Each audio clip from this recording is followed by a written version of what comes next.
Students, welcome to Sociology class. Students, today we are going to start our new chapter समाज शास्त्र में प्रयुक्त शब्दावली, संकल्पनाएं एवं उनका उपयोग। बच्चों, सबसे पहले हम इस चैप्टर का परिचय पढ़ेंगे, इंट्रोडक्शन पढ़ेंगे। समाज शास्त्र का प्रमुख कार्य समाज और व्यक्ति की परस्पर क्रियाओं की खोज करना है। मतलब व्यक्ति और समाज के बीच आपस में बच्चों जो भी क्रियाएं होती हैं उनकी खोज करना या उनके बारे में जानना समाज शास्त्र का मुख्य कार्य है। स्टूडेंट्स, कोई भी व्यक्ति समाज में स्वच्छंद रूप से नहीं रहता है। वो सामूहिक निकायों जैसे परिवार है, जाति, वर्ग, कुल और राष्ट्र, वो इन सभी का हिस्सा होता है।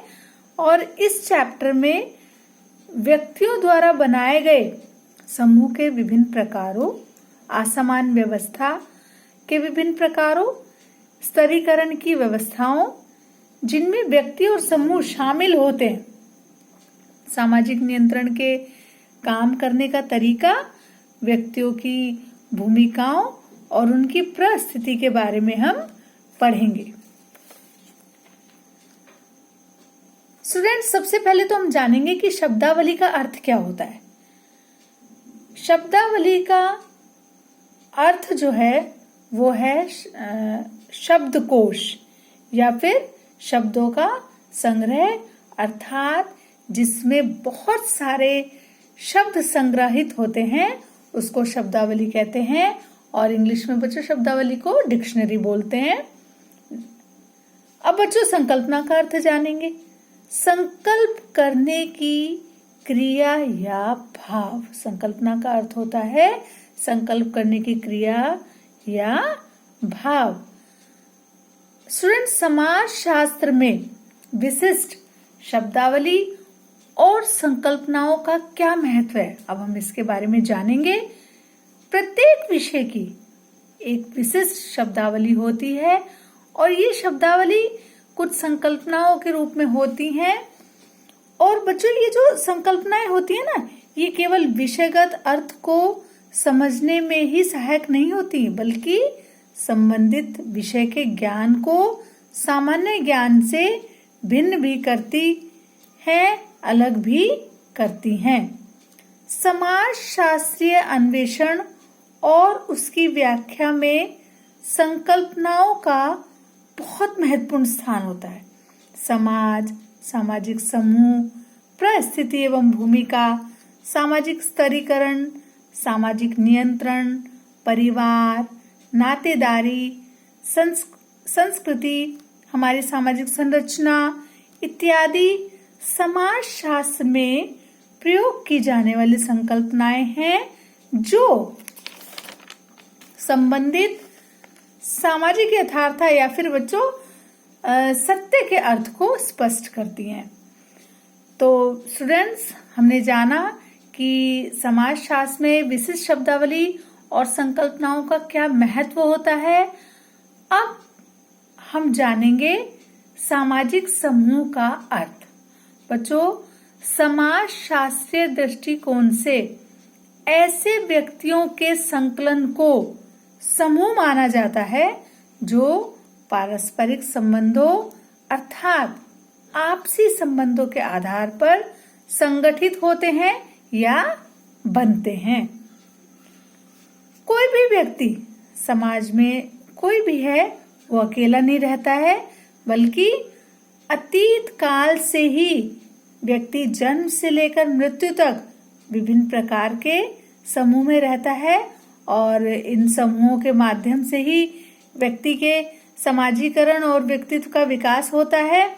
जैसे बच्चों देख रहे हो ना, आप बचपन में जब बच्चे का जन्म होता है तो वो परिवार में रहता है, फिर विद्यालय में जब वो पढ़ने के लिए जाता है तो वहां उसका खेल समूह बनता है।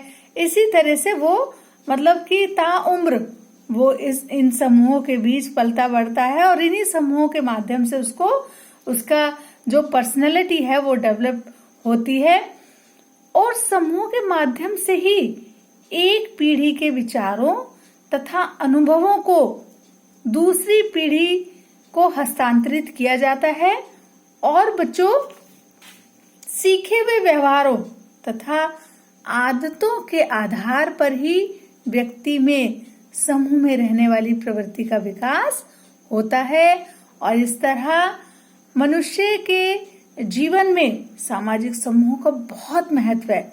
मानव एक सामाजिक प्राणी है और इसका अर्थ है कि वो दूसरे व्यक्तियों के साथ मिलकर रहता है। स्टूडेंट्स, समूह में रहने से व्यक्ति को बहुत लाभ होते हैं।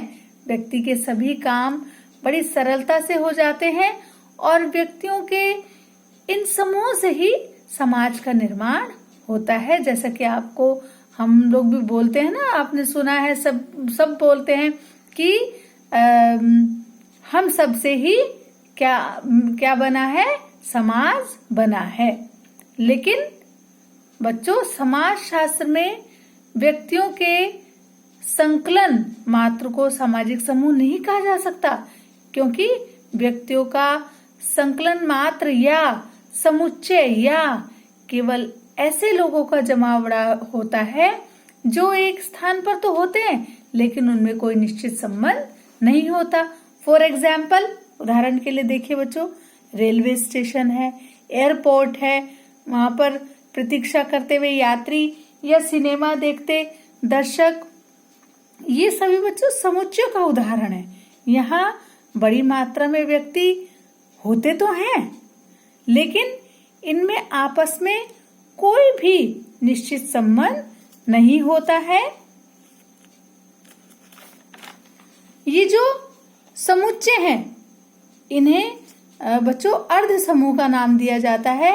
ये अर्ध समूह है, लेकिन समाज शास्त्रीय शब्दावली में, डिक्शनरी में, शब्दावली अभी मैंने आपको बताया किसको कहते हैं, डिक्शनरी में सामाजिक समूह नहीं कहा जा सकता और सामाजिक वर्ग, परिस्थिति, आयु, लिंग समूह, भीड़ आदि ये क्या है, ये अर्ध समूह के उदाहरण हैं। यदि सदस्यों में स्थायी अंतःक्रिया है और इन सदस्यों में एक दूसरे के प्रति चेतना है, तभी इसे सामाजिक समूह कहा जाएगा। अब जो समूह के प्रकार, ये जो सामाजिक समूह होते हैं ये कितने प्रकार के होते हैं? ये 2 प्रकार के होते हैं। एक तो प्राथमिक समूह और दूसरा द्वितीयक समूह।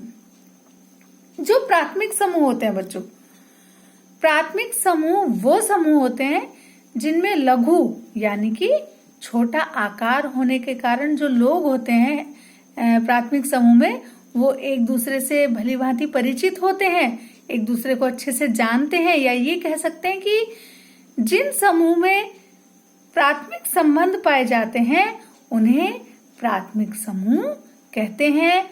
और बच्चों, प्राथमिक समूह के सदस्यों में आपस में घनिष्ठता होती है और वे एक दूसरे से डायरेक्ट यानी कि प्रत्यक्ष संबंध रखते हैं और व्यक्ति के लिए इनकी बच्चों बहुत इंपॉर्टेंस भी होती है। परिवार है आपका, पड़ोस और क्रीड़ा समूह, ये तीनों जो हैं ये प्राथमिक समूह के उदाहरण हैं और इन्हीं से ही बच्चों किसी भी व्यक्ति की पर्सनैलिटी डेवलप करने में ये बहुत सहायक होते हैं। प्राथमिक समूह में रहकर ही व्यक्ति समाज में जो रीति रिवाज हैं, जो परंपराएं चली आ रही हैं, उनका पालन करता है और उन सबका ज्ञान भी प्राप्त करता है, या ये कहें कि परिवार तथा पड़ोस के द्वारा ही व्यक्ति को समाज के रीति रिवाजों का पता चलता है। अब बच्चों, ये तो पढ़ा हमने प्राथमिक समूह के बारे में।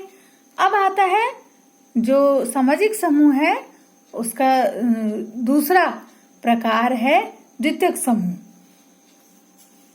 स्टूडेंट्स, जिन समूहों में प्राथमिक समूह की विशेषताओं का अभाव होता है वे द्वितीयक सामाजिक समूह होते हैं ये आकार में तो बड़े होते हैं, लेकिन द्वितीयक समूह में घनिष्ठता तथा सहयोग का क्या होता है, अभाव होता है। और इसमें सिर्फ बच्चों औपचारिक और अवैयक्तिक संबंध होते हैं। विद्यालय, सरकारी कार्यालय, अस्पताल और छात्र संघ आदि ये सभी माय डियर चिल्ड्रन द्वितीयक समूहों के उदाहरण हैं। तो स्टूडेंट्स, आज हमने शब्दावली, संकल्पनाएं, सामाजिक समूह के प्रकार आदि के बारे में पढ़ा है। और जब नेक्स्ट क्लास हमारी होगी तब हम समाजशास्त्र में प्रयुक्त शब्दावली, संकल्पनाएं एवं उनका उपयोग इस चैप्टर का पार्ट 2, उसमें हम समुदाय एवं समाज, अंतः समूह एवं बाह्य समूह, सामाजिक स्तरीकरण, सामाजिक नियंत्रण आदि के बारे में पढ़ेंगे।